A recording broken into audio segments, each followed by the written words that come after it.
थोड़ा आवाज़ आज धीरे आ सकती है या फिर लो आ सकती है क्योंकि ज़्यादा मन नहीं है, पर फिर भी आज लास्ट है तो करते हैं, फिर उसके बाद नाटक ही करना है। तो जैसे हम पहले करते हैं कि कोई भी रचना पढ़ने से पहले उस कवि के बारे में और जो साहित्यकार हैं, उनके बारे में क्या समझते हैं, क्या कहते हैं और किस विचारधारा के कवि हैं, किस काव्यधारा के कवि हैं, ये समझते हैं। तो वैसे तो नागार्जुन मूलतः माने जाते हैं प्रगतिवादी चेतना के कवि। प्रगतिवाद जो हमने प्रयोगवाद से पहले पढ़ा था। तो नागार्जुन जो है प्रगतिवादी चेतना के कवि माने जाते हैं। लेकिन जैसा प्रयोग इन्होंने अपनी कविताओं में किया है, वैसा प्रयोग कोई अ, प्रयोगवादी रचनाकार भी नहीं करता। इसलिए हमने प्रयोगवाद को पढ़ा, फिर नागार्जुन को पढ़ा। नहीं तो हम नागार्जुन को पहले ही पढ़ लेते। लेकिन हम अगर थोड़ा समझें अभी कि प्रयोगवाद वास्तव में है क्या, तो उस चीज के कारण ही ये चीज समझ रहे हैं कि ये मूलतः तो है प्रगतिवादी चेतना के कवि, पर फिर भी प्रयोगवाद का लक्षण नई कविता के आधार कुछ ना कुछ दिख ही जाते हैं। आप थोड़ा सा आधार समझो तो नागार्जुन ने उपन्यास भी लिखा है और कहानियां वगैरह भी लिखी हैं, और पहले ये मैथिली में लिखते थे। एक लेखक का पेन नेम होता है कि कोई कलम का नाम होता है, तो इनका नाम था यात्री। क्यों यात्री था?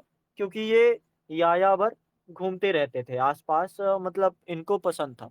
और जैसे आपको पता है कि आंचलिक उपन्यास लिखने वाला लेखक, तो आंचलिक रचना तो आपको रेणु जी में मिलेगी, या तो फिर आपको नागार्जुन में मिलेगी, क्योंकि ये जनता के कवि थे। और उनके कवि की बात आप मत भूलना कि वो कहते हैं कि अगर आपकी विचारधारा जनता को रोटी दिला पाएगी तो मैं आपके साथ हूँ। तो वो चीज होती है इनके साथ। और हम जो समझेंगे, 6 कविताएं हैं हमारे सामने। कालिदास बादल को घिरते देखा, अकाल और उसके बाद, खुरदुरे पैर, शासन की बंदूक, मनुष्य। पहली 3 रचनाओं को ज्यादा गहराई से समझेंगे, कालिदास को, बादल को घिरते देखा को, और अकाल और बाद को। तो ये जो नागार्जुन है, तो हम समझ गए मूल नाम जो इनका वेदनाथ मिश्र है। जब ये श्रीलंका से लौट के आते हैं तो शायद तब इनको वो नागार्जुन, बाबा नागार्जुन बोला जाता है, या फिर पहले ही है। तो नाम से उतना खास मैटर नहीं है। फिर जब हम टेट वगैरह या फिर जो नेट जेआरएफ वगैरह देते हैं, तो वहां पे मतलब लगता है कि फिर पूछ सकता है कि नागार्जुन का नाम नागार्जुन कब पर। अभी हम मेन कविता मुद्दे पर आते हैं कि मुद्दा है क्या, या फिर इनकी रचना ऐसी क्या इनकी रचना है कि प्रगतवाद के रचनाकार होते हुए भी प्रयोग का आधार साफ साफ झलक जाता है। तो पहले मैथिली में रचना करते थे, उसके बाद जब उन्हें समझ आया, तो आप सोच के बताओ, भाषा खंड में चले जाओ, थोड़ा दिमाग वहां पे ले जाओ, सोच के बताओ, जब एक जनवादी लेखक है, तो क्या अगर वो सिर्फ मैथिली में लिखेगा तो अच्छी रचनाएं लिख सकता है?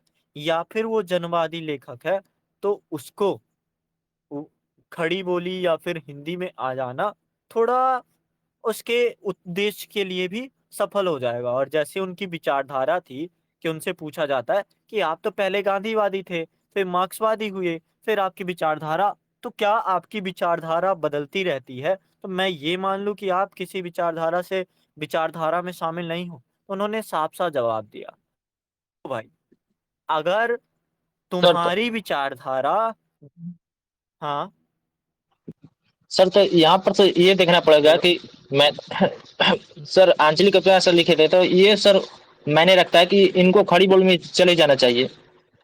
तभी सर ये जन हाँ के आधार पर जन जन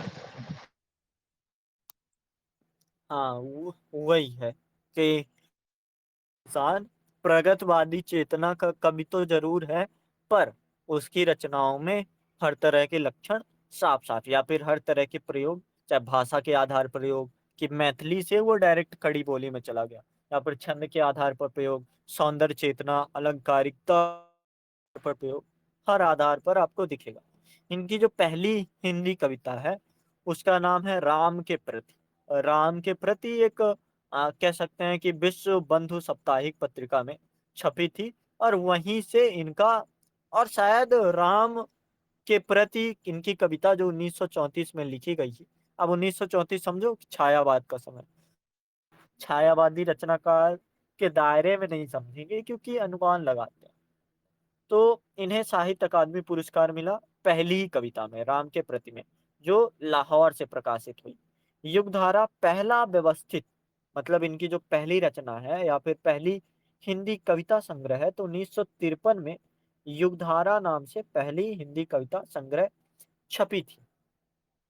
विद्वानों ने इनके बारे में क्या कहा, जैसे शुक्ल जी बोलते हैं कि मेरे अनुसार एक बड़े कवि की भाषा में अनेक रूपता होती है।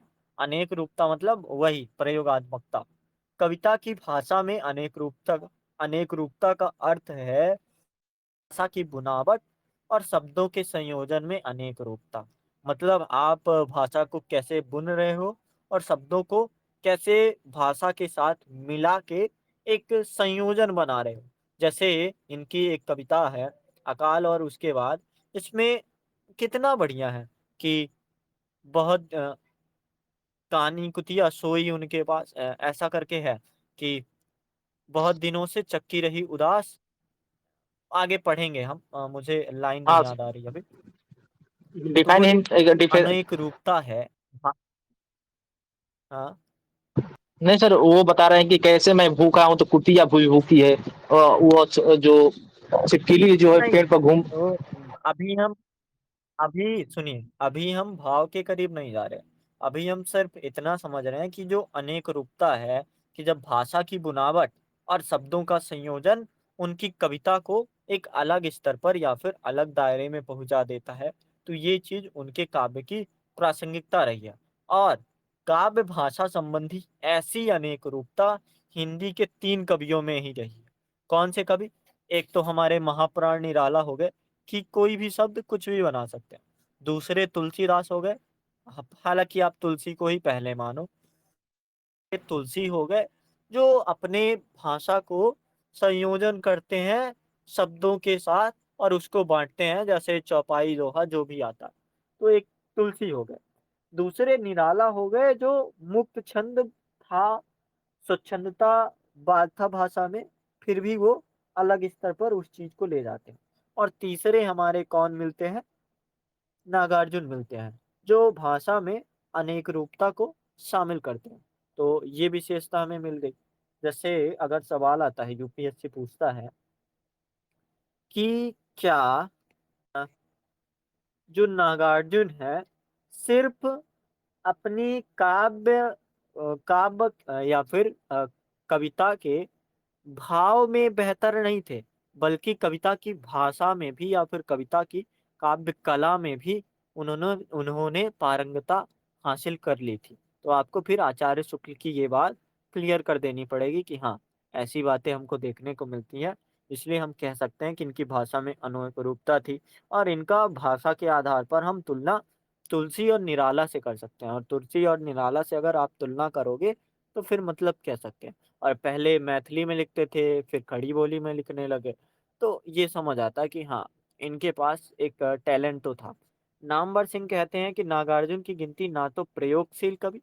अब ये बात कि आपसे अगर पूछा जाए कि जो नागार्जुन जी हैं प्रगतिवादी चेतना के कवि तो जरूर हैं, पर उनकी कविताएं प्रयोगवादी कविता है, ऐसा अगर आपसे सवाल आता है, तो आप नामवर सिंह की बात करोगे कि नामवर सिंह कहते हैं कि नागार्जुन की गिनती ना तो प्रयोगशील कवियों के संदर्भ में होती है और ना नई कविता के प्रसंग में। फिर भी कविता के रूप में संबंधी जितने प्रयोग, प्रयोग मतलब जैसे भी होते हैं प्रयोग, अकेले नागार्जुन ने किए हैं, उतने शायद किसी ने नहीं किए। कविता की उठान, उठान समझते हो? हाँ सर, ऊंच स्तर पे। नहीं, उठान मतलब होता है जैसे मान लो भजन चल रहा है। अब भजन में जो शुरुआत करता है, जैसे 10 लोग की मंडली बैठी है ना, तो जो शुरुआत करता है कोई धुन लेकर, कोई लय लेकर, तो उसको बोलते हैं उठान। सारे, तो वो होती है उठान कि जहां से वो शुरू करते हैं। तो अगर नागार्जुन की कविता की उठान की बात की जाए, तो कोई नागार्जुन से सीखे। और नाटकीयता, नाटकीयता मतलब समझो कि एक नाटक के स्तर पर कविता को ले जाना, कि बिंब चलने लगे। नाटक कैसे हो सकता है? नाटक जैसे कविता दो प्रकार से होती है। एक होता है श्रव्य प्रधान कविता, एक होता है दृश्य प्रधान। तो जब आप कविता को दृश्य प्रधान बना देते हो, कि जो बात आपने बोली, जो बात आपने कही, वो आपके सामने तैर जाता है या फिर आपके सामने चल जाता है, तो ये चीज होती है कविता में नाटकीयता का होना। तो कोई अगर सीखना चाहता है कविता की थान की कविता को शुरू कैसे किया जाए, या फिर कविता में नाटकीयता लाना चाहता है, तो नामवर सिंह कहते हैं कि कोई बाबा नागार्जुन से सीखे।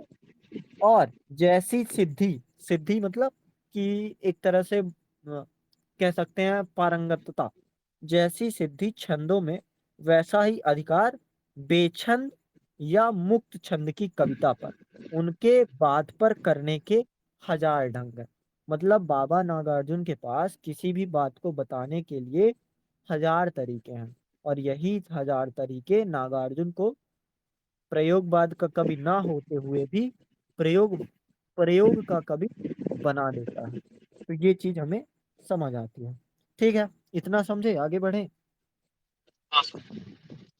डॉक्टर मनेजर पांडे पांडे बोलते हैं कि नागार्जुन की समग्रतावादी काव्य दृष्टि, समग्रतावादी मतलब कि इसको भी देख लेना, इसको भी देख लेना मतलब हर दायरे को वो इतनी आसानी से देख लेते हैं। तो नागार्जुन की जो समग्रतावादी दृष्टि है, केवल भारत की प्रकृति के सौंदर्य और संस्कृत की बहुलता, जैसे मैंने बोला ना कि आंचलिकता, इनकी कविताओं में आंचलिकता का आधार थोड़ा सा रहता है। तो ये केवल भारत की प्रकृति के सौंदर्य और संस्कृति की बहुलता तक सीमित नहीं है, वह भारतीय समाज और संस्कृति में मौजूद विकृतियों को भी पहचानती है और उन तीखी आलोचनाओं को भी करती है। नागार्जुन कविता को मनुष्यता की मातृभाषा बनाते, मनुष्यता की मातृभाषा मतलब कि अगर मनुष्यता की कोई भाषा होगी, तो वास्तव में कह सकते हैं नागार्जुन की भाषा ही होगी। एक जनवादी कवि है, मानववादी कवि है, तो इसलिए कह सकते हैं कि अगर नागार्जुन की कविता को मनुष्यता की मातृभाषा मानते हैं, इसलिए उनकी कविता मनुष्यता की रक्षा के लिए लड़ने वाले मनुष्य की भाषा बोलने वाली कविता है। कालिदास महत्वपूर्ण तथ्य, कालिदास जो कविता है, तो इसके बारे में महत्वपूर्ण तथ्य क्या है थोड़ा समझते हैं, और थोड़ा कविता को भी आधार लेते हैं, जल्दी जल्दी करते हैं क्योंकि ज्यादा मन नहीं है आज। तो 1938 में कालिदास रचना लिखी सतरंगे पंखों वाली, ये कविता संग्रह में। जैसे अगर कालिदास कविता से आपको वो आता है कि व्याख्या करो, तो उसमें आप बताना कि ये जो सतरंगे पंखों वाली कविता संग्रह में एक रचना है कालिदास, वहीं से ये कविता ली गई है। और इस कविता में कालिदास के काव्यों के संकेत, मतलब कालिदास से ये बहुत प्रभावित थी। मतलब जैसे होता है ना कि किसी को आइडल मान लेना, तो ये कालिदास को अपना आदर्श मानते थे कि कालिदास जो बोलेंगे तो वही बात है। और कालिदास के बारे में समीक्षा वगैरह या फिर उनको पढ़ते हैं, खूब लिखते हैं कालिदास के बारे में, अच्छी अच्छी बातें लिखते हैं। तो कालिदास के प्रति इनका जो भाव था, श्रद्धा का भाव था, कि जैसे गुरु मान लेता है ना एक कोई किसी को, तो उस तरह का। प्रस्तुत कविता के केंद्र में कालिदास की तीन रचनाओं में वर्णित प्रसंग, रघुवंश में वर्णित अज और इंदुमती का प्रसंग, कुमार संभव में शिव का तीसरा नेत्र खुलने पर भस्म, कामदेव एवं रति के विलाप का प्रसंग, और तीसरा मेघदूत के यक्ष की विरह व्याकुलता का प्रसंग है। थोड़ा हम कविता पढ़ते हैं और इसके भाव को समझते हैं। कालिदास सच सच बतलाना इंदुमती को मृत्यु शोक से अज रोया या तुम रोए थे। इंदुमती का मृत्यु शोक मतलब जो रघुवंश महाकाव्य है कालिदास का, वहां पे विगल्प होता है। वर्णित अज और इंदुमती का जो प्रसंग है, इंदुमती क्या होती है, इंदुमती के मृत्यु शोक से, मृत्यु का शोक मना रही होती है अज के लिए। तो वहां पे कालिदास जब तुम रघुवंश लिख रहे थे, तो ये सच सच बतलाओ, क्या तुम रोए थे, मतलब क्या अज रोया था, इंदुमती मर जाती है, क्या अज रोया था या फिर तुम ही रोए थे। एक बात ये पूछते हैं, कालिदास सच सच बतलाना। शिव जी की तीसरी आंख से निकली हुई महाज्वाला में घित मिश्रित सूखी समिधा सम कामदेव जब भस्म हो गया, रथ का कंदन सुन आंसू से तुमने ही दृग धोए थे। तो ये बात दूसरा समझ आता है कि कुमार संभव, दूसरी कालिदास की रचना है कुमार संभव। तो वहां पे शिव जी की जब तीसरी आंख, जो कामदेव थे, शिव को तंग कर रहे थे, तो वहां पे शिव जी की जब तीसरी आंख खुली थी, तो कामदेव के भस्म हो जाने पर रथ का जो बिलाव था, रथ जो रो रही थी, तो क्या कालिदास, सच सच बतलाओ तुम कि रति रोई या तुम रोए थे। और तीसरी स्थिति, मतलब कालिदास को श्रद्धा भाव से देखते हैं, तो तीसरी स्थिति में जब मेघदूत को पढ़ते हैं, मेघदूत में यक्ष यक्ष यक्षिणी का विरह होता है, विरह की व्याकुलता का प्रसंग है। तो लास्ट में लिखते हैं कि वर्षा ऋतु ऋतु की स्निग्ध भूमिका, स्निग्ध मतलब एक तरह की सुगंध, स्निग्ध भूमिका प्रथम दिवस आषाढ़ मास का देख गगन में श्याम घन घटा, विदुर यक्ष का मन जब उचटा, खड़े खड़े तब हाथ जोड़कर चित्रकूट के सुबक शिखर पर कालिदास सच सच बतलाना, पर पीड़ा से पूर पूर हो, थक थक कर और चूर चूर हो, अमल धवर गिर के शिखरों पर, प्रियवर तुम कब तक सोए थे, रोया यक्ष या कि तुम रोए थे। मतलब एक जैसे रचनाकार होता है, ठीक है। अब रचनाकार तो रचना लिख देता है, जैसे टी इलियट कहते हैं, there are separation between a writer who writes and a man who feels. मतलब एक रचनाकार जो रचता है और एक इंसान जो उसको भोगता है, उनमें बहुत सारे अंतर है, बहुत दूर का अंतर होता है। और जितना बड़ा लेखक होता है, वो दूरी उतनी ही ज्यादा बढ़ जाती है।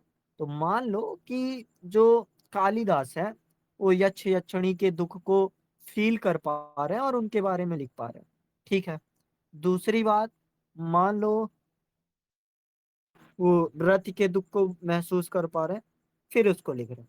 तीसरी बात, वो क्या बोलते हैं, इंदुमती के शोक को समझ पा रहे, लिख पा रहे। पर क्या समझना वास्तव में इतना बड़ा महाकाव्य रघुवंश हो गया, कुमार संभव हो गया, मेघदूत हो गया, क्या लिखने में मदद करेगा? तो कह सकते हैं कि मुश्किल बात है, नहीं करना चाहिए।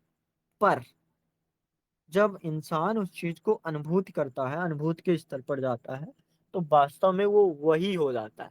तो ये चीज समझ आती है कालिदास उपन्यास, कालिदास जो इनकी कविता है। और हमें ये भी समझ आता है कि कालिदास का जो रोना है, तो श्रद्धा भाव अगर आप किसी श्रद्धेय के प्रति करोगे, तो अगर वो रो रहा है, आपका भी दुख कहीं ना कहीं निकलेगा ही। और नागार्जुन भी सौंदर्य के कवि थे, प्रेम के कवि थे। अभी हमने जो मैनेजर पांडे बोलते हैं, वो यही बोलते हैं, प्रकृति के सौंदर्य और संस्कृत की बहुलता। उनका प्रेम प्रकृति से बोल लो या फिर कैसे भी कह लो, था तो जरूर। दूसरी कविता जो शायद ज्यादा फेमस है और यूपीएससी में, जैसे अगर बोलूं यूपीएससी के सिलेबस में नागार्जुन है, तो सबसे पहले आपको ध्यान आएगा कि नागार्जुन की कविता बादल को घिरते देखा है। क्यों इतनी फेमस है? इनकी और भी कविताएं अच्छी हैं, लेकिन बादल को घिरते देखा ज्यादा फेमस है। क्यों? क्योंकि ये सरस्वती पत्रिका में छपी थी। और जैसे आप समझो कि मान लो आपकी कोई रचना है, ठीक है, अब वो किसी बड़े पेज में छप जाए या फिर बड़ी पत्रिका में छप जाए, फेमस होना बनता है।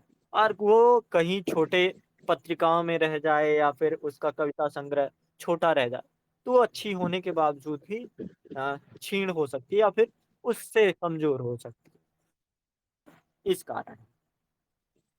तो ये चीज हम समझ रहे हैं। कवि भारत के, मतलब ये जो नागार्जुन है, भारत के अतुलित प्राकृतिक सौंदर्य, समृद्ध सांस्कृतिक परंपरा की सांकेतिक अभिव्यक्त करते हुए भारत के राजनीतिक एवं सांस्कृतिक पराभाव को अभिव्यक्त करते हैं। क्या लिखते हैं कवि हमारे नागार्जुन जी, क्या लिखते हैं? कहाँ गया धनपत कुबेर, वह कहाँ गया, कहाँ गई उसकी वह अलका, नहीं ठिकाना कालिदास के व्योम प्रवाही गंगा जल का ढूंढा बहुत, परंतु लगा क्या। मेघदूत का पता कहीं पर, कौन बताए वह छाया में बरस पड़ा होगा न यहीं पर। जाने दो वह कवि कल्पित था, मैंने तो भीषण जाड़ों में नभचुंबी कैलाश शीर्ष पर महामेघ को झंझानील से गरज गरज भिड़ते देखा है, बादल को घिरते देखा है। मतलब ये कह रहे हैं, बादल को घिरते देखा है। बादल प्रतीक होता है कि संघर्ष का। आप समझो कि गरज गरज भिड़ते देखा है, मतलब संघर्ष की स्थिति पैदा हो गई। लेकिन पहले ये स्थिति इतनी बेकार नहीं थी। हमारे पास धनपति थे, कुबेर थे, मतलब हम समृद्ध थे। पर अब सवाल है आपसे कि कहाँ गया धनपत कुबेर और कहाँ गई उसकी अलका, यानी उसकी समृद्धि कहाँ गई। नहीं ठिकाना कालिदास के व्योम प्रवाही गंगा जल का, या फिर गंगा जल प्रतीक है पवित्रता का। तो कालिदास के जो व्योम प्रवाही गंगा जल का कोई ठिकाना नहीं। और ढूंढ रहा परंतु लगा क्या। मतलब ढूंढ तो रहा हूं मैं उस पवित्रता को, उस सांस्कृतिक परंपरा को, पर कहीं पता लगा मेघदूत। मेघदूत अब यहाँ पे प्रतीक हो गया सांस्कृतिक परंपराओं का। तो क्या कहीं पे पता लगा उस पवित्रता का, उस भावना का। तो नहीं पता लगा।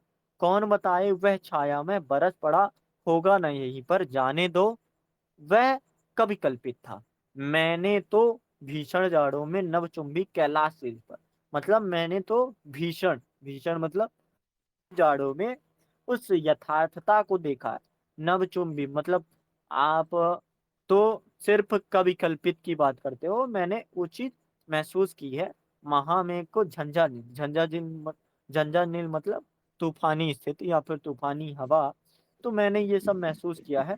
और वो सारी स्थितियों को संघर्ष करते या फिर लड़ते देखा है।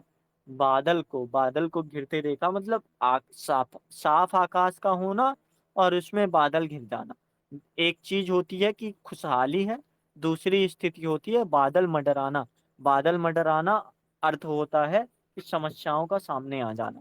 तो चाहे आप उसको भारत के संदर्भ में देखो, चाहे आप उसको मनुष्य के संदर्भ में देखो, चाहे आप जिस संदर्भ में देखो, ये जो बादल को घिरते देखा कविता है, इनकी समझा रही है कि प्रकृति के सुरम्य कल्पनाओं में रमण करते हुए तत्कालीन परिवेश, जो परिवेश चल रहा है, उस परिवेश को यथार्थ पर आकर टिक जाते हैं और समझाते हैं कि ये जो मनोरम स्थितियां हैं, जैसे अगर ये नागार्जुन है, ये कब चले जाएं, इनको मैं 20 साल पीछे पहुंचा दूं। 1939 में लिख रहा है ना, तो मैं इनको पहुंचा दूं 1912 में और इनसे लिखवाऊं मैथिली शरण गुप्त की कविता भारत भारती। भाव सेम है कि हम पहले बहुत ही बढ़िया थे, बहुत ही चीजें थी, लेकिन वो कविता बड़ी हो जाएगी और ये कविता छोटी रहकर भी भाव पूरा समझा देगी। तो यही चीज होता है कि अंतर उनमें दिख जाता है और यही अंतर समझ आ जाता है। इसका मतलब सिर्फ ऐसा थोड़ा थोड़ा आधार समझेंगे, ज्यादा समझना है भी नहीं। तीसरी कविता समझ रहे हो आप, हाँ सर, कुछ कुछ आधार। पूरा सब समझ में आ रहा है क्योंकि पढ़ा है तो पूरा सब समझ में आएगा। मैं भी इसको डिफाइन कर सकता हूँ सर। हाँ, तीसरा मैं पढ़ता हूँ, फिर उसके बाद आप बताना।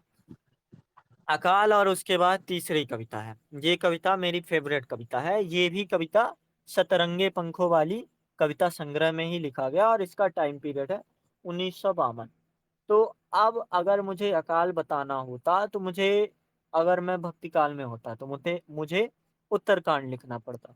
अगर मैं थोड़ा और आगे बढ़ जाता तो मुझे दास जैसा भ्रमर गीत बड़ा सा ग्रंथ लिखना पड़ता। अगर मैं और आगे बढ़ जाता तो भारत दुर्दशा जैसे बड़े नाटक लिखने पड़ते।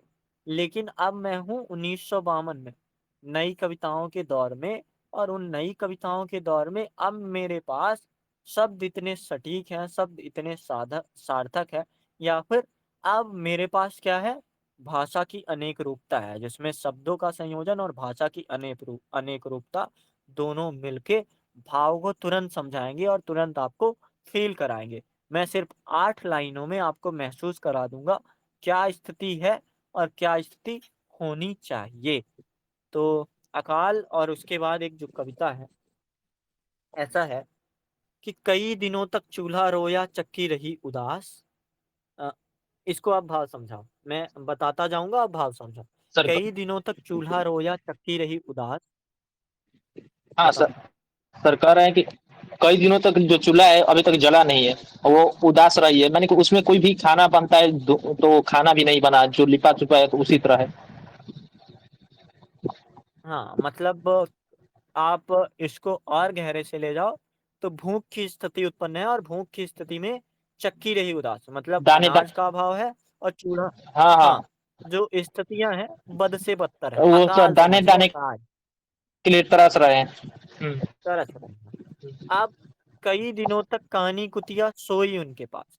कानी कुतिया का उनके पास सोना मतलब क्या है कि जो जीव जंतु होते हैं, भले पेट उनका नहीं भरा हो, लेकिन भारतीय संस्कृति में ऐसा है, मैंने अगर मेरे चक्की होती है, मतलब मेरे पास अनाज होता या फिर चक्की उदास नहीं रहती, तो वो जो कुतिया होती, कानी कुतिया, अक्सर लोगों के पास नहीं सोती। मतलब सोच के देखो संदर्भ, कि जो कानी कुतिया होती है ना, वो टहलती रहती है, लेकिन जब वो भूखी है तो सिर्फ मानव की स्थिति नहीं बेकार है, उस पालतू जानवर की भी स्थिति बेकार है। ये चीज समझ रहे हैं कि कई दिनों तक कानी कुतिया सोई उनके पास, कई दिनों तक लगी भीत पर छिपकलियों की गश्त। छिपकलियों की गश्त लगना मतलब जैसे होता है, छिपकलियां एक आधार है कि छिपकलियों की गश्त लगती नहीं है। वैसे अगर नॉर्मली आप देखो तो छिपकलियां झुंड में नहीं रहती, झुंड में वो ठंडियों में ही रहती हैं।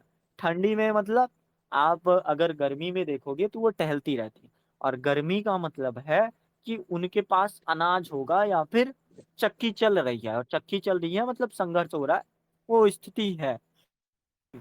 ठंडी में वो चली जाती है सुसुप्ता अवस्था में। सुसुप्ता सुसुप्ता में जब वो चली जाती है तो उनकी गश्त लगती है। गश्त मतलब महफिल सजती है कि चार पांच छिपकलियां आसपास रहती हैं।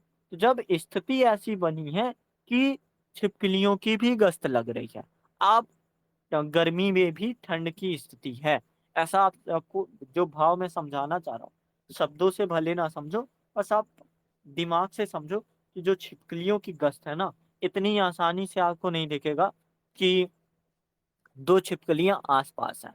बहुत ही आप मुश्किल से देखोगे कि छिपकलियां की गश्त लग रही है। ठंडी में आप देख सकते हो, और ठंडी उस बात का प्रतीक होता है कि स्थिति है, बहुत ही शीत स्थिति है, ये स्थिति बेहतर नहीं है। कई दिनों तक चूल्हों की भी हा चूहों चूहों की भी हालत रही शिकस्त। चूहा जो होता है ना, अक्सर उसका जो भोजन है लगातार करता रहता है, वो कभी भोजन करना बंद नहीं करता, लेकिन हालत इतनी खराब है कि इंसान दाने दाने को तरस रहा है। और जब इंसान दाने दाने, शायद एक कोई मूवी है, नाम तो नहीं याद आ रहा है, उसमें बहुत ही साफ साफ चूहा वगैरह सब ढूंढते रहते हैं कि एक अनाज का दाना मिल जाए, पर वो दाना नहीं मिलता। वैसी स्थिति बनी हुई है। तो ये है अकाल, अकाल की स्थिति है। इसके बाद, अब अकाल और उसके बाद कविता है।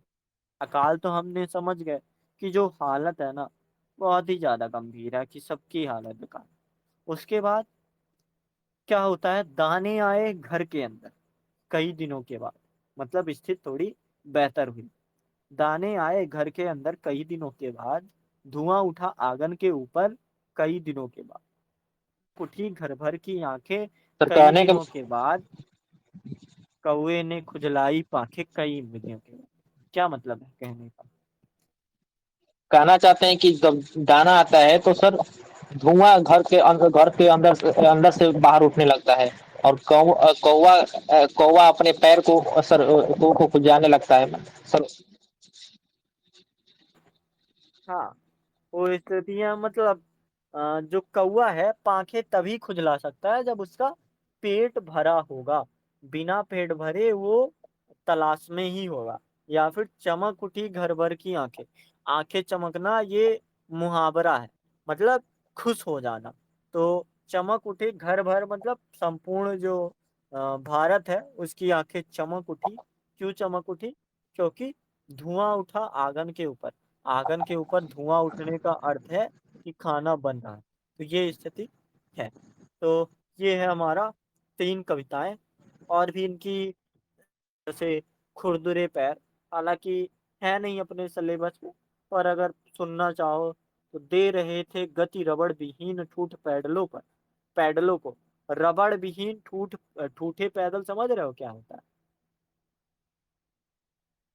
हाँ सर, इसका मतलब मैंने बिना चप्पल के सर पूरे भारत की यात्रा कर रहे थे, हम मान सकते नहीं, हैं सर। क्या चप्पल के नहीं। जैसे साइकिल है, साइकिल में वो होता है पैडल, और पैडल में लगा रहता है क्या बोलते हैं, रबड़। रबड़ लगा रहता है ना, जिसको क्या बोलते हैं, पैडल ही बोलते हैं। लेकिन हाँ जब च- साइकिल का पैडल टूटता है तो केवल एक रॉड बचती है। तो दे रहे थे गति रबड़ विहीन ठूठ पैडलों को, आ रहे थे एक नहीं, दो नहीं, तीन तीन चक्र। तीन तीन चक्र मतलब क्या बोलते हैं उसको? ठेला, ठेला नहीं, रिक्शा बोल लो। तो चला रहे थे एक रिक्शा। नहीं, दो नहीं, हाँ हाँ, तीन तीन चक्र। कर रहे थे मात त्रिविक्रम बामन के पुराने पैरों को। मतलब किसको मात दे रहे थे? जो बामन ने, जो बामना अवतार है ना, तो उसने 3 पगों में धरती नापी थी। तो हम किसको मात दे रहे थे? कर रहे थे मात त्रिविक्रम बामन के पैरों को, नाप रहे थे धरती का अनहद फासला।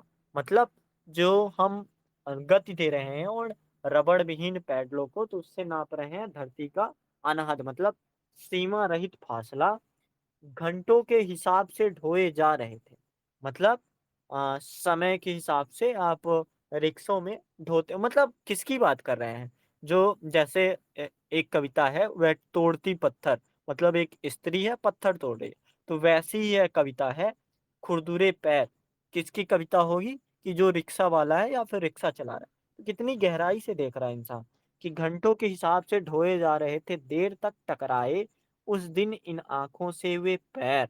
मतलब मेरी आंखें देर तक उन पैरों पर पड़ी थी, जो भूल नहीं पाऊंगा फटी विवाइयां। मतलब उनमें विवाइयां पड़ी हैं। साइकिल में पैडल में रबड़ नहीं है, और चक्के एक नहीं, दो नहीं, 3 है। और किसको मात दे रहे हैं? बावना अवतार के, जो 3 पग से धरती नापी थी, उसको मात दे रहे हैं। और मेरी जो आंखें हैं लगातार उन पैरों से टकराई हैं, भूल नहीं पाऊंगा फटी विवाइयां। खूब गई दुधिया निगाहों में, धस गई कुसुम कोमल मन में।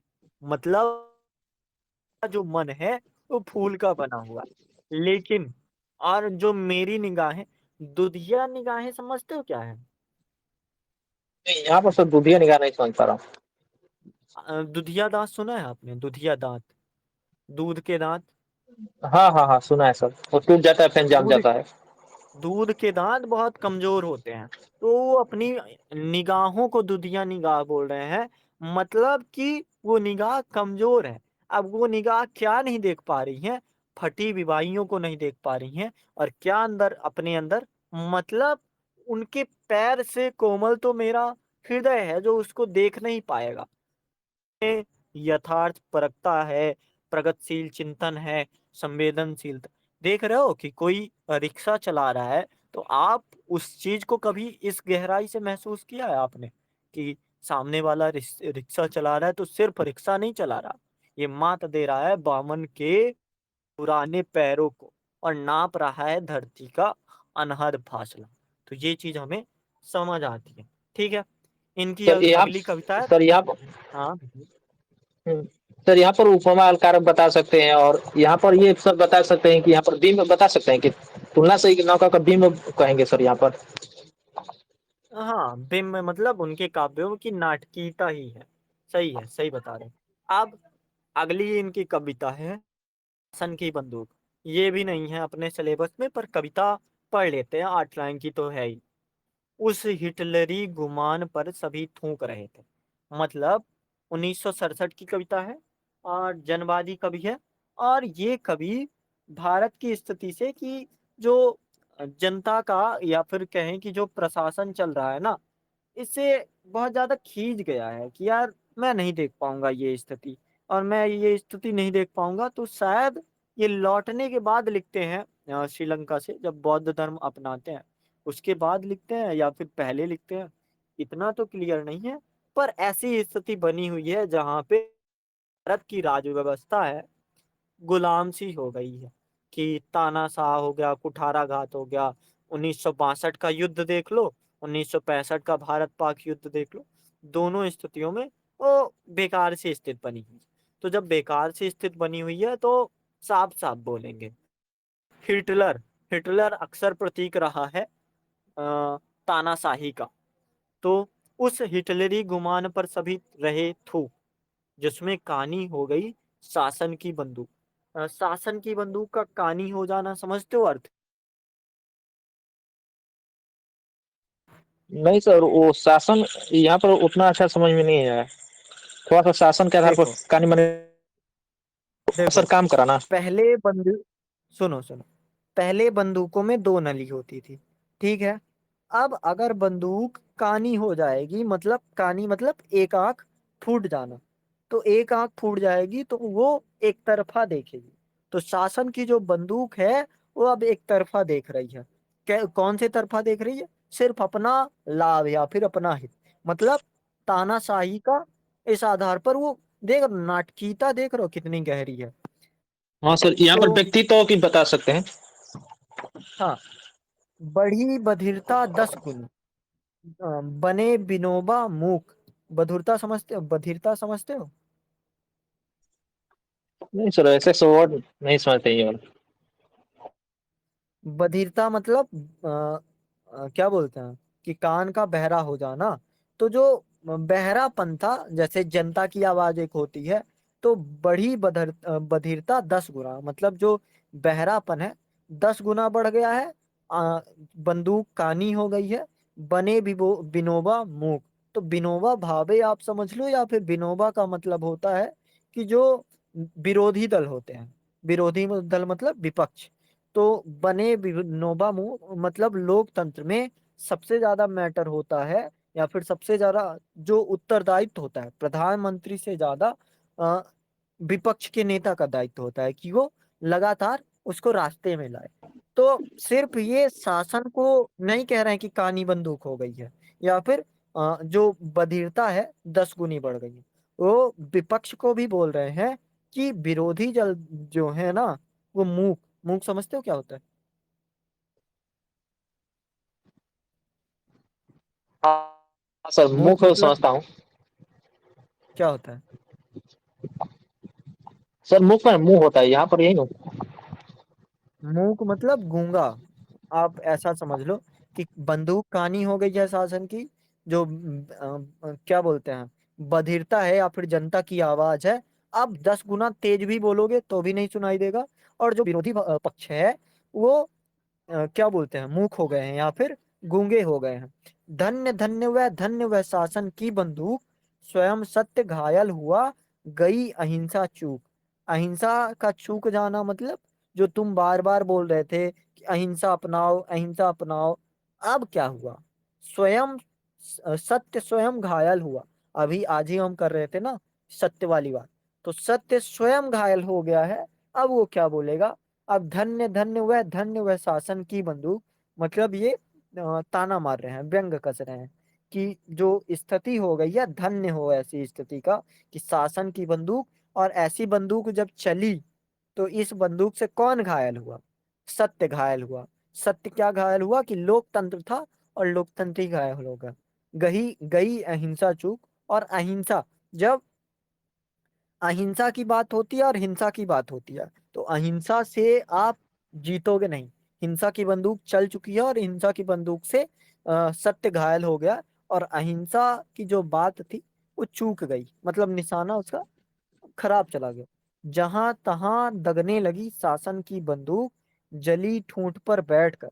जली ठूंठ पर बैठकर मतलब जहां कुछ भी नहीं बचा, वहां पर बैठकर गई कोकिला कूक।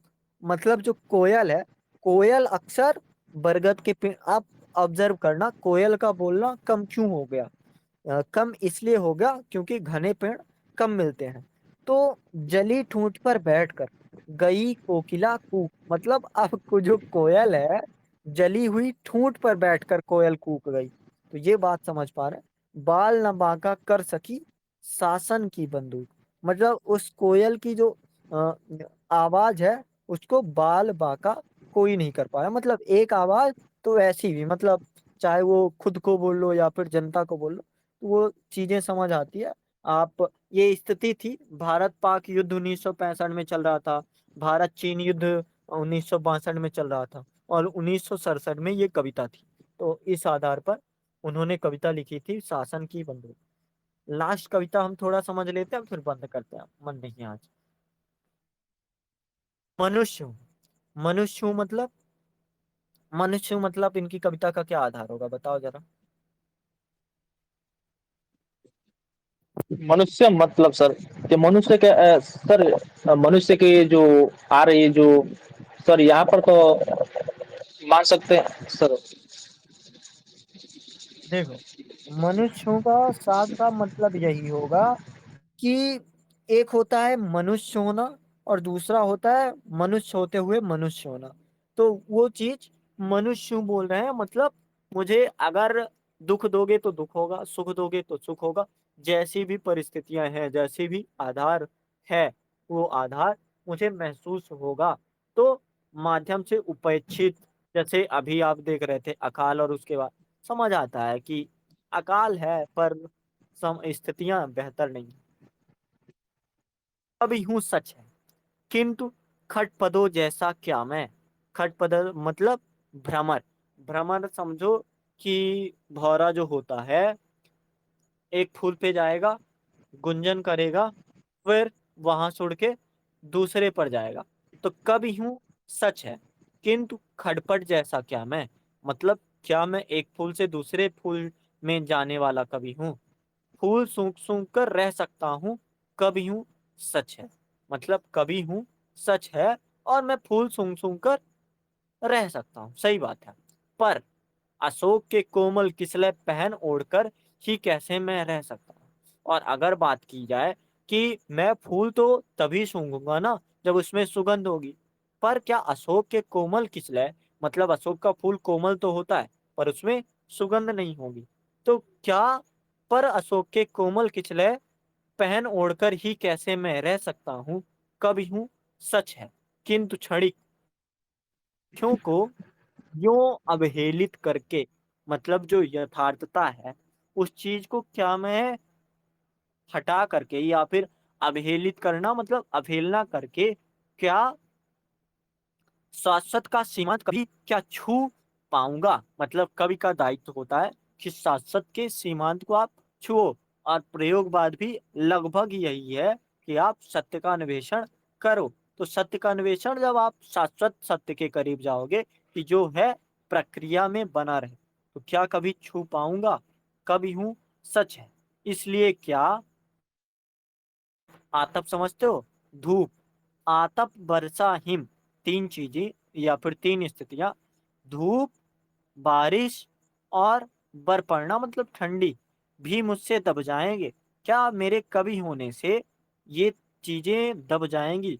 इसलिए क्या बात पित्त कफ शांत रहेंगे। बात पित्त कफ ये एक तरह से त्रिदोष माने जाते हैं। अगर ये तीनों दोष हट जाएं, तो उसमें किसी भी प्रकार की बीमारी नहीं रहती। तो क्या जो धूप है, वर्षा है, हिम है, तो ये मुझसे दब जाएंगे।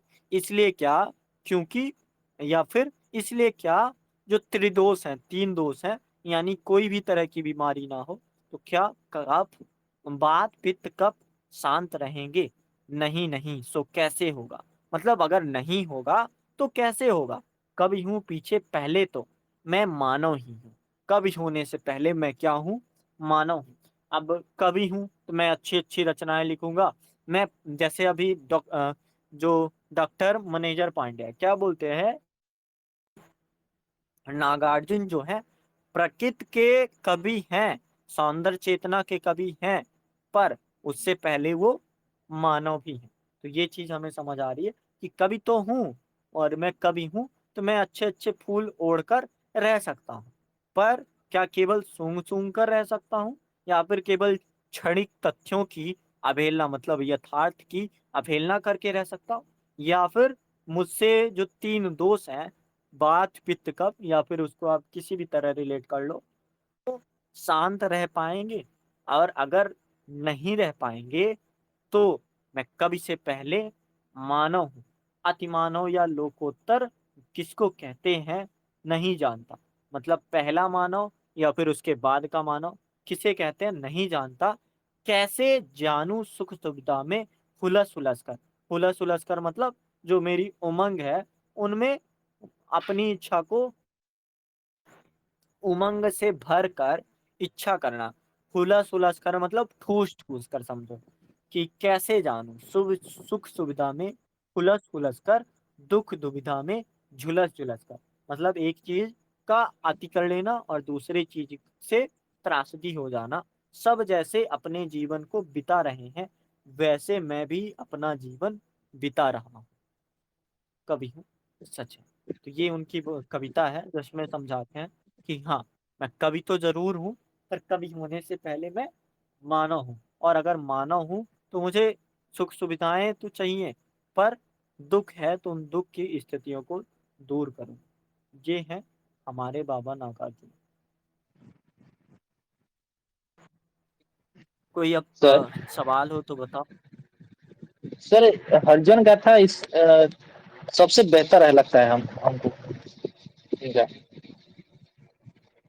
हरिजन गाथा ये ज़रा भेजो तो, मेरे पास नहीं है अभी। मेरे पास और ये सर मैं शेयर करता हूँ। हरिजन गाथा। अच्छा सिलेबस पे हरिजन गाथा क्या था क्या? समझ में आया। मैंने देखा नहीं बस हाँ, हरिजन गाथा तो पढ़ना चाहिए।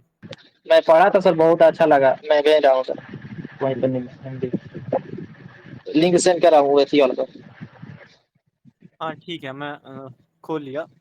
1 अंक, 2 अंक, बड़ा है तो 3 अंक। हाँ, बड़ी कविता है थोड़ा, समझते हैं इसको। ठीक है, देखना अगर सिलेबस में होगा।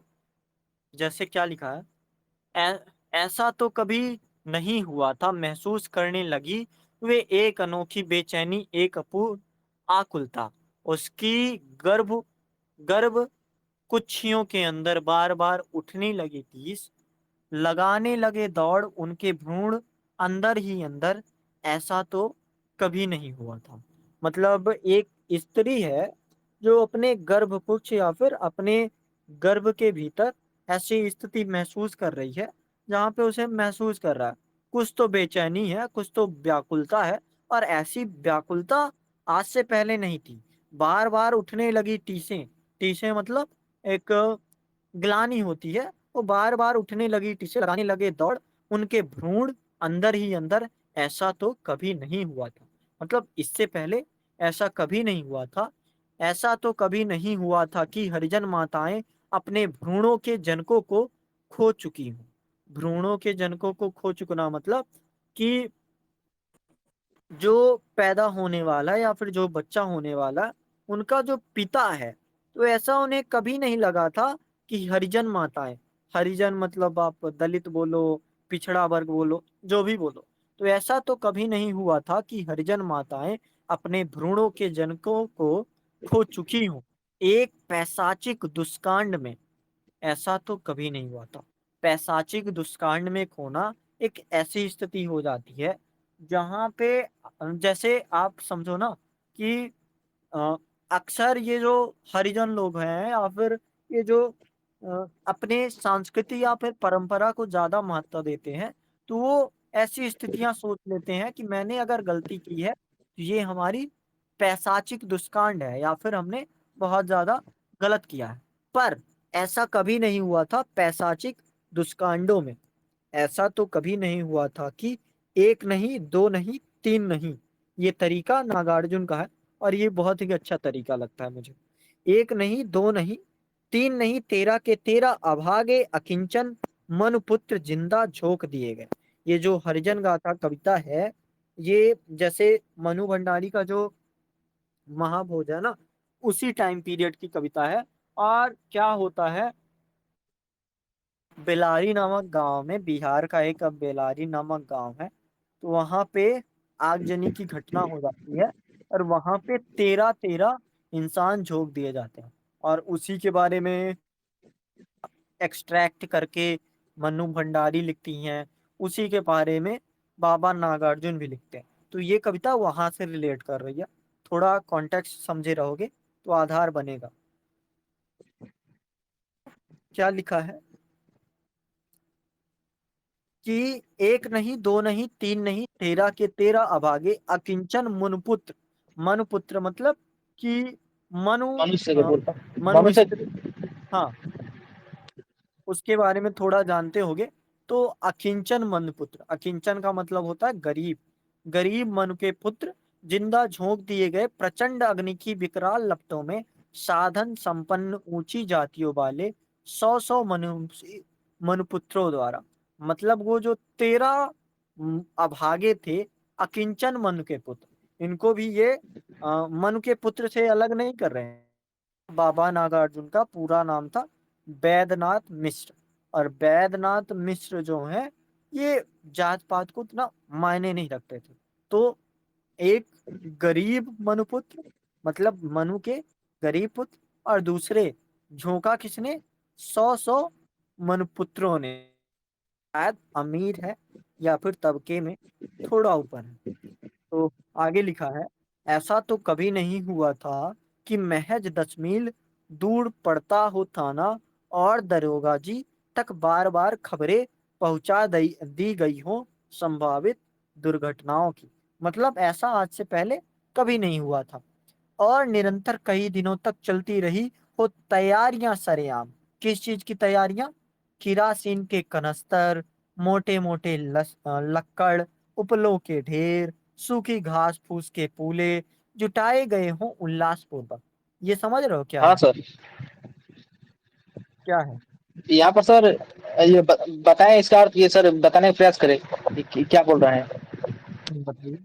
हाँ, सर बताइए। कह रहे हैं कि ऐसा कभी नहीं हुआ, तो महज 10 मील दूर था ना दुर्गा जी के, तो बार बार ऐसा पहुंचे थे, संभावित नहीं था कि दुर्घटना की खबरें पहुंचे। निरंतर कई दिनों तक चलती रही तैयारियां सरेआम, बहुत ज्यादा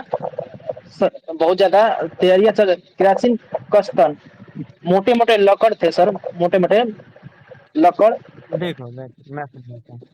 देखो क्या है कि थोड़ा तो व्यंग भी है इसमें, कि ऐसा कभी नहीं हुआ कि थाना 10 मील दूर हो और वो खबरें बार बार थाने पर पहुंची। मतलब खबरें पहुंची ही नहीं। क्यों नहीं पहुंची? कि ना कोई न्यूज़पेपर ऐसा कोई लिखता भी नहीं। और मनु भंडारी भी साफ करती हैं कि जो स्थिति है, जो वो घटना कांड था, आगजनी की घटना थी, उस आगजनी की जैसे एक लाइन मिलती है आपको, सेम रिलेट कर लो, सेम भाव पे ही है, सेम कथा पे ही कविता। वो कहती हैं, बिशु या बिशु की मौत कोई बड़ी घटना नहीं है। बड़ी घटना सिर्फ इसलिए है क्योंकि चुनाव है, और चुनाव में तो ऐरे गैरे भी महत्वपूर्ण हो जाते हैं। तो इसी कारण वो थोड़ा व्यंग करते हुए बता रहे हैं उस चीज को, कि हाँ, जो स्थितियां हैं थोड़ी ऐसी हो गई। और दूसरा व्यंग क्या कर रहे हैं कि सामने वाला इतना उल्लास से तेलों, किरासीन का कनस्तर, केरोसिन जानते होगे, कच्चा तेल। किरासीन का कनस्तर मतलब आग लगाने के लिए आप ये समझ लो, या फिर लकड़ियां जिसमें दहन किया जाएगा या फिर जलाया जाएगा। तो वो बड़े उल्लास से पहुंचा जाएगा।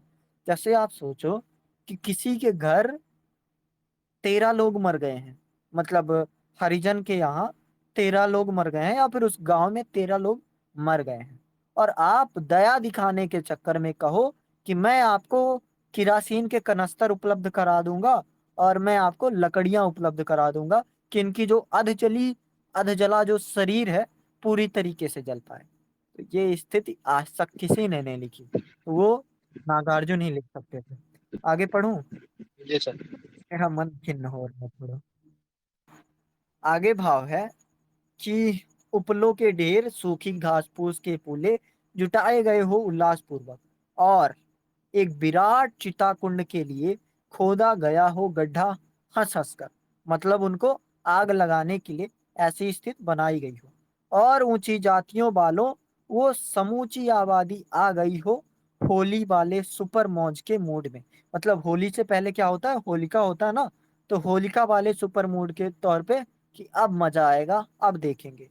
और और इस तरह जिंदा झोंक दिए गए हों तेरह के तेरह अभागे मनपुत्र, सौ सौ भाग्यवान मनपुत्रों द्वारा। ऐसा तो कभी नहीं हुआ था, ऐसा तो कभी नहीं हुआ था। ये एक तरह से व्यंग ही है कि ऐसा कभी नहीं हुआ था, मतलब लिखा हुआ कहीं नहीं मिला, बाकी हुआ ऐसा पहले से होते चला आ रहा है। चीज मिलती है पहले खंड में। अब दूसरा खंड जो है, चकित हुए दोनों वयस्क बुजुर्ग, ऐसा नवजातक ना तो देखा था ना ही सुना था आज तक पैदा हुआ 10 रोज पहले अपनी बिरादगरी में। मतलब जो लड़का था तो आज से पहले ना ही देखा था ना ही सुना था, 10 रोज पहले ही पैदा हुआ था वो अपनी बिरादरी में। क्या करेगा भला आगे चलकर, मतलब आगे चलकर क्या ही करेगा। राम जी के आसरे जी गया अगर, मतलब इनकी जिंदा रहने की भी जो प्रोबेबिलिटी होती है, एफटीआर जो होता है, वो बहुत कम होता है। तो राम जी के आसरे जी गया अगर, कौन सी माटी गोड़ेगा, कौन सा ढेला फोड़ेगा। माटी गोड़ना ढेला फोड़ना का मतलब है किस तरह का वो संघर्ष करेगा, कौन सी चीजों से लड़ेगा। मग्गह का यह बदनाम इलाका जाने कैसा सलूक करेगा इस बालक से। मतलब जब तेरह तेरह बड़े बड़े मनपुत्रों के साथ ऐसा व्यवहार कर रहे हैं, तो ये जो 10 दिन पहले जन्मा हुआ एक छोटा बालक है, इसके साथ कैसा सलूक करेंगे पता नहीं। पैदा हुआ है बेचारा भूमिहीन बधुआ मजदूरों के घर। बधुआ मजदूर समझते हो? हाँ सर। बंधुआ मजदूर अगर बहुत ज्यादा करीब से समझना है तो प्रेमचंद की एक कहानी है सवा सेर गेहूं, वो पढ़ लेना। मतलब बाप दादा, बाप मजदूर था और उसकी मजदूरी चुका रहा है कौन, उसका बेटा। और उस बेटे की मजदूरी कौन चुकाएगा, उसका बेटा। सर वो बधुआ मजदूरी इस तरह की वही थी। है सर, समांतवादी व्याख्या में दिखाई देता है, मान सकते हो।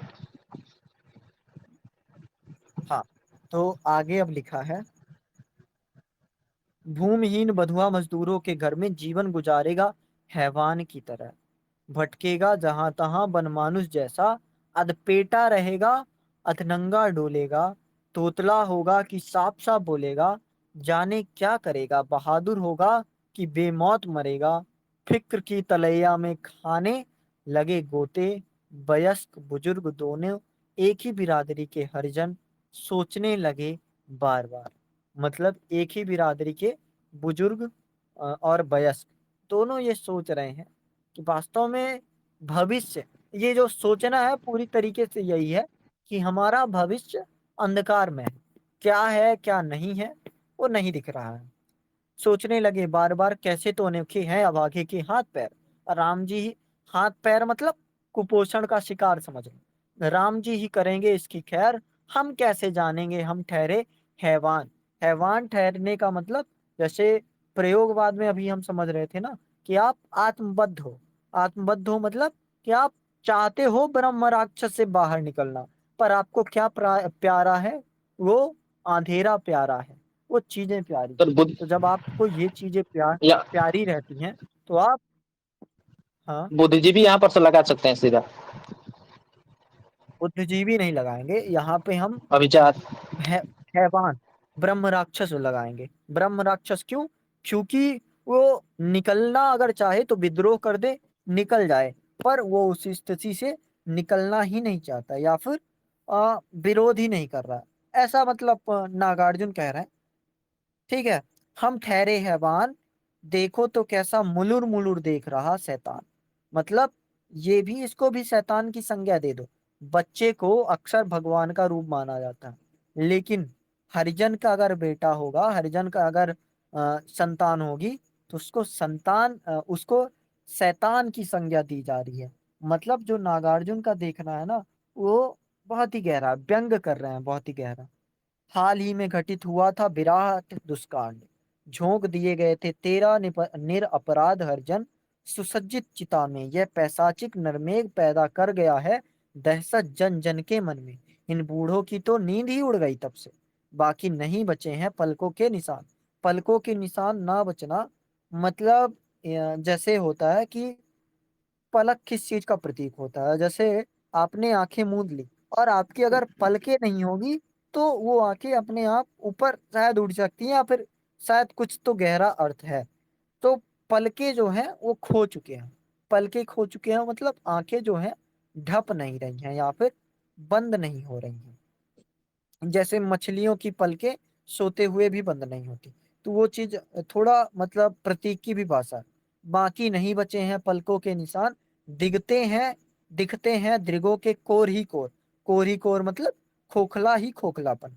देती है जब तब पहरा पोप टोपर। सील मुहर सूखी कीचड़ की।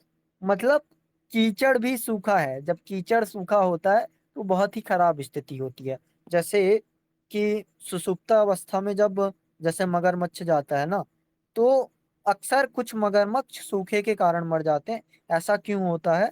क्यों? क्योंकि सूखे के कारण कीचड़ सूख गया और वो सुसुप्ता अवस्था में थे, तो इस कारण वो बाहर फिर निकल ही नहीं पाए। या तो बाढ़ आए या तो पुनः बारिश हो तो निकल पाएंगे। तो वही ये लाइन बता रही है कि सील मुहर सूखी कीचड़ की। उनमें से एक बोला दूसरे से, बच्चे की हथेलियों के निशान दिखलाएंगे गुरुजी से। वे जरूर कुछ ना कुछ बतलाएंगे इसकी किस्मत के बारे में। अब जो स्थिति है हरिजन गाथाओं की, वो सारी किस पर टिकी हुई है? किस्मत पर टिकी हुई है। हमारे हाथ में, हमारे दायित्व में अब कुछ नहीं बचा। ना तो हम विरोध कर सकते क्योंकि हम भी हैवान हैं, और जो पैदा हुआ है वो भी शैतान की तरह है। तो इसको गुरुजी ही बता सकते हैं इसकी किस्मत। देखो तो ससुरे के कान है कैसे लंबे। आंखें हैं छोटी पर कितनी तेज हैं। कैसी तेज रोशनी फूट रही है इसमें। मतलब अब थोड़ा सा अभी एक निराशा निराशा वाली चीज थी। अब यहाँ से थोड़ा थोड़ा शुरू होता है आशा के कुछ पल कि हाँ, कुछ तो लक्षण दिख रही है। जैसे होनहार बीरबान के होठ है चीखने पर, या फिर जो पूत के पांव है पालने में ही दिख जाते हैं। तो थोड़ा तो आधार है। कान है कैसे लंबे।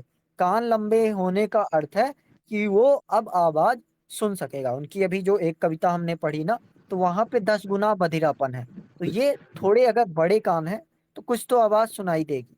आंखें हैं छोटी पर कितनी तेज है। जैसे चील की आंखें छोटी होती हैं पर वो तेज होती हैं, जो दूर से भी परिस्थितियों को समझ लेता है। कैसी तेज रोशनी फूट रही है इनसे, सिर हिलाकर और खींचकर। बुद्धू ने कहा। हाँ जी।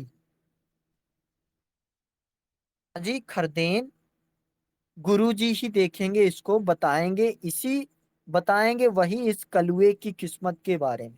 चलो चले बुला लावे गुरु महाराज को। पास खड़ी थी 10 साला छोकरी। दद्दू के हाथों से लिया शिश को, संभल कर चली गई झोपड़ी के अंदर।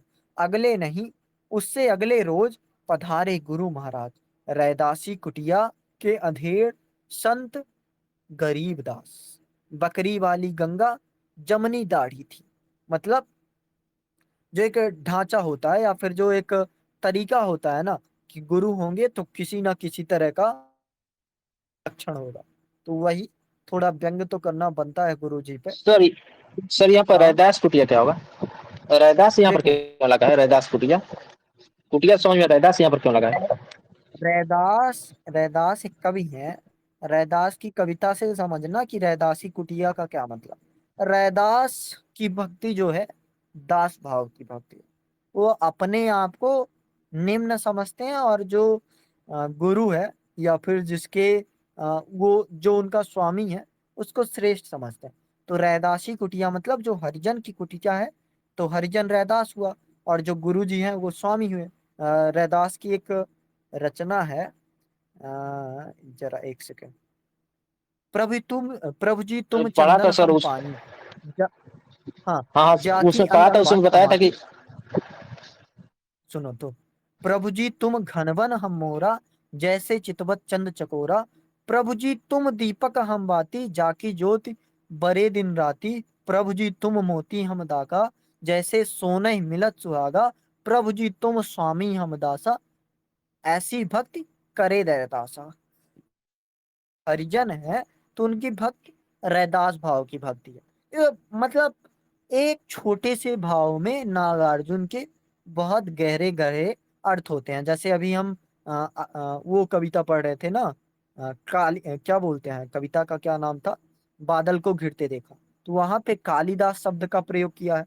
तो कालिदास सिर्फ कालिदास नहीं है, कालिदास विरह का प्रतीक है, कालिदास सांस्कृतिक चेतना का प्रतीक है। तो वो प्रतीक तो है ही, अलग स्तर के कवि हैं। तो उनके हर भाव को समझने के लिए आपको थोड़ी बहुत जानकारी रहना जरूरी होता है। ठीक है, थोड़ा आगे बढ़ते हैं हम। बकरी वाली गंगा जमनी दाढ़ी।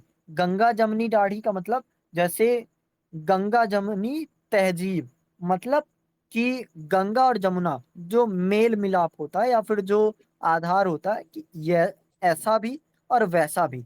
तो उस तरह की गंगा जमनी दाढ़ी कि उसमें लक्षण दिख रहे हैं, कुछ कुछ लटक रहा था गले से। अंगूठा नुमा जरा सा टुकड़ा तुलसी काठ का, मतलब हाथ में तुलसी काठ का होना जरूरी है। ठीक है।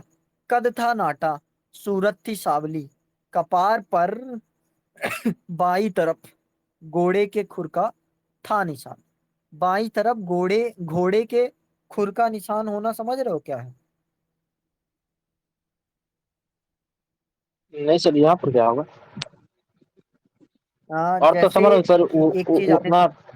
एक एक चीज आपने सुना होगा, था खाड़ा चंदन मधुरी बाणी, दगाबाज की यही निशानी। तो घोड़े के चंदन या फिर घोड़े के प्रतीक जैसा एक ठप्पा जब लग जाता है तो उसको बोलते हैं थाड़ा चंदन। तो उस तरह का अगर वो गुरु जी हैं तो उनका चंदन ऐसा होगा ही। ठीक है। तो घोड़े जैसा, या फिर क्या लिखा है, घोड़े के खुर के या फिर घोड़े के नाल जैसा निशान कपार पर। चेहरा था गोल मटोल, आंखें थी गुच्ची, बदन कठमस्त था, ऐसे आप अधेड़ संत गरीबदास पधारे चमार टोली। गरीबदास मतलब जो रैदास के गुरु थे, वो हैं गरीबदास। तो अपने वो गुरु को बहुत ज्यादा महत्व दे रहे थे। एक, तो ये चीज इसका भाव है। ठीक है। अरे भगाओ इस बालक को, होगा यह भारी उत्पाती।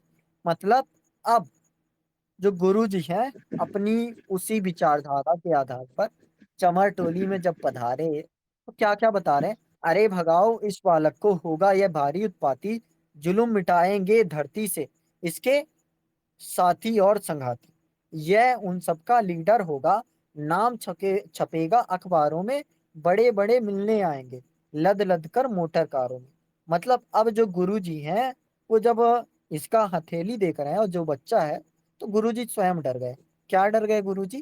कि ये जो बच्चा है ना, तो ये अब लीडर बनेगा। कैसा लीडर बनेगा? तो आ, होगा उत्पादी, जुलूम मिटाएगा धरती से इसके साथी और संगाती। यह उन सबका लीडर होगा, नाम छपेगा अखबारों में, बड़े बड़े मिलने आएंगे लद लद कर मोटर कारों में। खान खोदने वाले सौ सौ मजदूरों के बीच पलेगा, युग की आंचों में फौलादी सांचे सा यह वही ढलेगा। इसे भेज दो झरिया फरिया। झरिया फरिया भेज देना मतलब इधर उधर कहीं भी भेज दो, माँ भी शिशु के साथ रहेगी। बतला देना अपना असली नाम पता, कुछ नहीं कहेगी। मतलब असली नाम पता जब है ही नहीं, तो नाम पता कहेगी कैसे? आज भगाओ अभी भगाओ, तुम लोगों को मोह न घेरे, होशियार इस चीज के पीछे लगा रहे गीदड़ फेरे। मतलब गीदड़ फेरे जैसे एक वुल्फ मेंटेलिटी, जो हमारे नागार्जुन है बहुत पढ़े लिखे। वुल्फ मेंटेलिटी ये होती है कि जो सबसे कमजोर वाला होगा सबसे आगे चलेगा, और जो सबसे मजबूत होगा वो पीछे से समस्याओं को, या फिर कहें कि पीछे से देखता रहेगा, कोई दिक्कत तो नहीं आ रही। तो वो जो गीदड़ का परिभाषा दे रहे हैं ना, तो यहाँ पे शेर नहीं बोल रहे हैं, गीदड़ बोल रहे हैं। क्यों बोल रहे हैं? क्योंकि जो हाशिए में वर्ग है, उस हाशिए भी के वर्ग को अगर आगे बढ़ाना है, तो गीदड़ जैसी चतुर बुद्धि या फिर वुल्फ मेंटेलिटी ही चाहिए। तो ये चीज समझा रहे हैं। एक सेकेंड, आगे क्या है। आज भगाओ अभी भगाओ, तुम लोगों को मोह न घेरे, होशियार इस शिशु के पीछे लगा रहे गीदड़ फेरे। बड़े बड़े इन भूमि घरों को, यदि इसका कुछ पता चल गया, दीनहीन छोटे लोगों को समझो फिर दुर्भाग्य टल गया। मतलब अब गुरुजी डर रहे हैं कि जो दीनहीन लोग हैं ना, इनका दुर्भाग्य फिर टल जाएगा। जन्म बल, धन बल सभी जुटेगा, हथियारों की कमी ना होगी, लेकिन अपने लेखे इसको हर्ष ना होगा, गमी ना होगी। इसके दुख में दुखी रहेगा, सबके सुख में सुख मानेगा, समझ बूझकर ही समता का असली मुद्दा पहचानेगा। मतलब अब जो मुद्दा है, ये किस चीज का मुद्दा उठाएगा? समता का मुद्दा उठाएगा, असली मुद्दा पहचानेगा। और ये मुद्दा वो छोटा बच्चा नहीं उठा रहा है, या फिर गुरुजी नहीं बोल रहे, ये हमारे बाबा नागार्जुन बोल रहे हैं। और ये डर दिखा रहे हैं उसके अंदर। अरे देखना, इसके डर से थर थर कांपेंगे हत्यारे, चोर उचक्के डंगू गुंडे डाकू सभी फिरेंगे मारे मारे। इसकी पार्टी, इसकी अपनी पार्टी होगी, इसका अपना ही दल होगा। अजी देखना, इसके लेखे जंगल में ही मंगल होगा। जंगल में मंगल होना मतलब समस्याओं में या फिर कठिन स्थितियों में भी बेहतर परिस्थिति बन जाना, तो वो होता है जंगल में मंगल होना। इस चीज का प्रतीक है। श्याम सलोना यह अछूत से अछूत मतलब छुआछूत की अब बात कर रहे हैं। हम सबका उद्धार करेगा। आज यही संपूर्ण क्रांति का बेड़ा सचमुच पार करेगा। हिंसा और अहिंसा दोनों बहनें इसको प्यार कहेंगी। मतलब हिंसा भी जानेगा और अहिंसा भी जानेगा। बहनें इसको प्यार करेंगी, मतलब वही बात हो गई ना कि नागार्जुन वही बोलते हैं कि आपकी जो बातें, आपकी जो विचारधारा है, जो अगर जनता को रोटी दिला पाए तो मैं आपके साथ हूँ। तो अगर अहिंसा दिलाती है तो हाँ, गांधीवादी भी मैं हूँ। अगर हिंसा दिलाती हूँ तो फिर मैं बोस जी से भी कट जाता हूँ रिलेट। तो इतना कहकर उस बाबा ने 10-10 के 6 नोट निकाले। बस फिर उसके होठों पर अपनी उंगलियों के ताले। फिर तो उस बाबा की आंखें बार बार गीली हो आई। साफ सिलेटी हृदय गगन में जाने कैसी सुधियां छाई। तो ये बाबा और कोई नहीं था, ये बाबा नागार्जुन ही थे। नभ से उसका सिर सूंघ रहा था, बेहल होकर बार बार वो सांस खींचता था, रह रहकर गुमसुम था, गुमसुम सा था लगातार वो। 5 महीने होने आए, हत्याकांड मचा था कैसा। प्रबल वर्ग ने निम्न वर्ग पर पहले नहीं किया था ऐसा। देख रहा था नवजातक के दाएं कर की नरम हथेली। सोच रहा था इस गरीब ने सूक्ष्म रूप में विपदा दे दी। मतलब ये जो गरीब है, ये अभी तो छोटे रूप में विपदा जो झेल रहा है। आड़ी तिरछी रेखाओं में हथियारों के ही निशान है। खुखरी है, बम है, अस भी है। गडासा भाला प्रधान है। दिल ने कहा दलित माओ को, सबके बच्चे अब बागी होंगे, अग्निपुत्र होंगे वे, अंतिम विप्लव के सहभागी होंगे। दिल ने कहा, अरे यह बच्चा सब सचमुच अवतारी बड़ा है। इसकी भावी लीलाओं का अ, सारी धरती चार गाह है। ये समझते हो क्या बोलते हैं? एक सेकंड, कहाँ गया? शहबाज दिल ने कहा, अरे ये बच्चा सचमुच अवतार। बराह समझते हो क्या है बराह?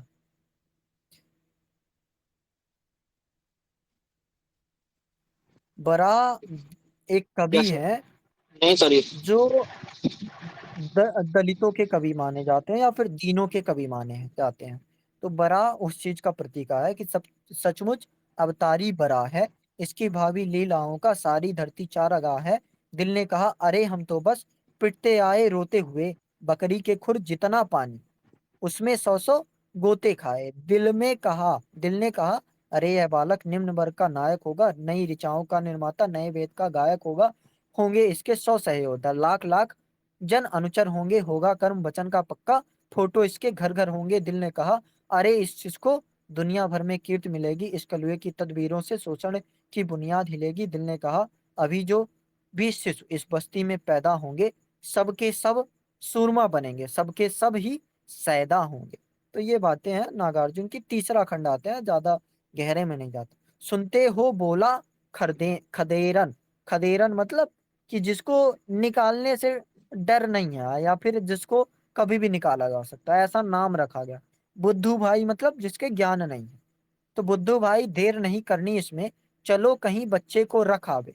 बतला गए हैं अभी अभी गुरु महाराज, बच्चे को माँ सहित हटा देना है कहीं, फौरन बुद्धू भाई।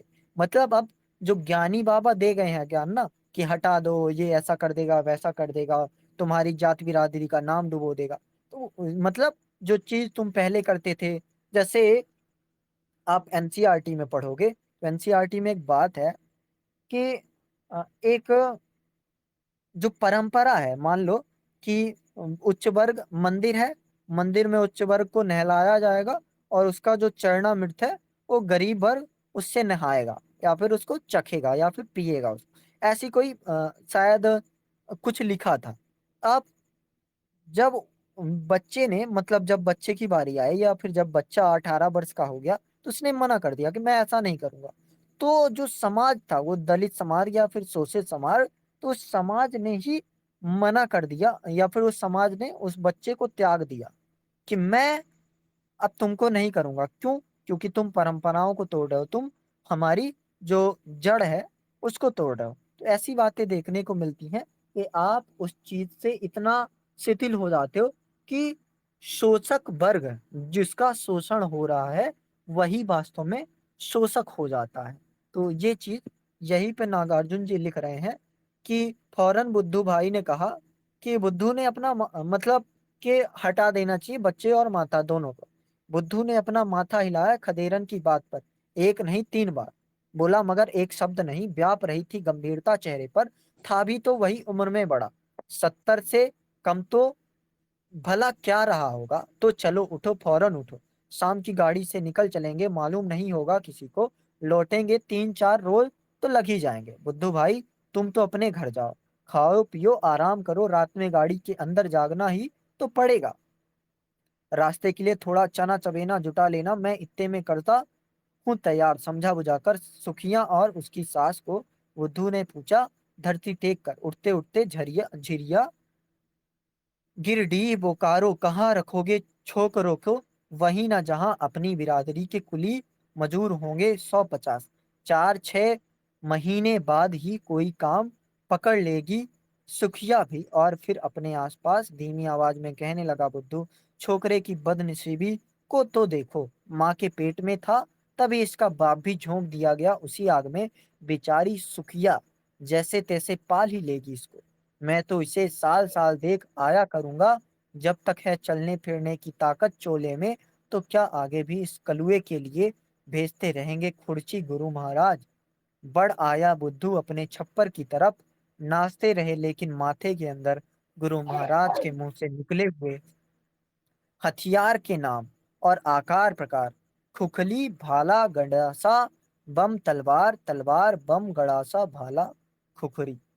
मतलब जो स्थितियां हैं, तो एक तो समझ आया कि इसको अलग करना पड़ेगा, लेकिन दूसरी स्थिति समझ आ रही है कि नहीं, ये जो हथियारों के नाम लिए गए हैं ना, तो वास्तव में ये मजबूत, यही हमें मजबूत कराएंगे। तो ये सारी बातें हरिजन गाथा में लिखी हुई हैं। तो अब बताओ क्या क्या आधार है, क्या क्या कैसा है। हाँ सर, सर ये इसमें क्यों 1 2 3 लिखा हुआ है? क्यों इसमें समझ में नहीं आ रहा है कि कौन सी जैसे व्याख्या है तो कौन सी चरपाई ऐसा नहीं समझ में आ रहा था सर, कैसे इसको समझेगा?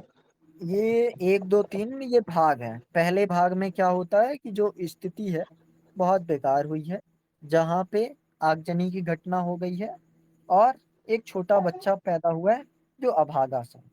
दूसरी स्थिति में उस अभागे बच्चे का हाथ दिखाया और पंडित जी ने बताया कि क्या क्या लक्षण इस बात के लिए दिख रहे हैं।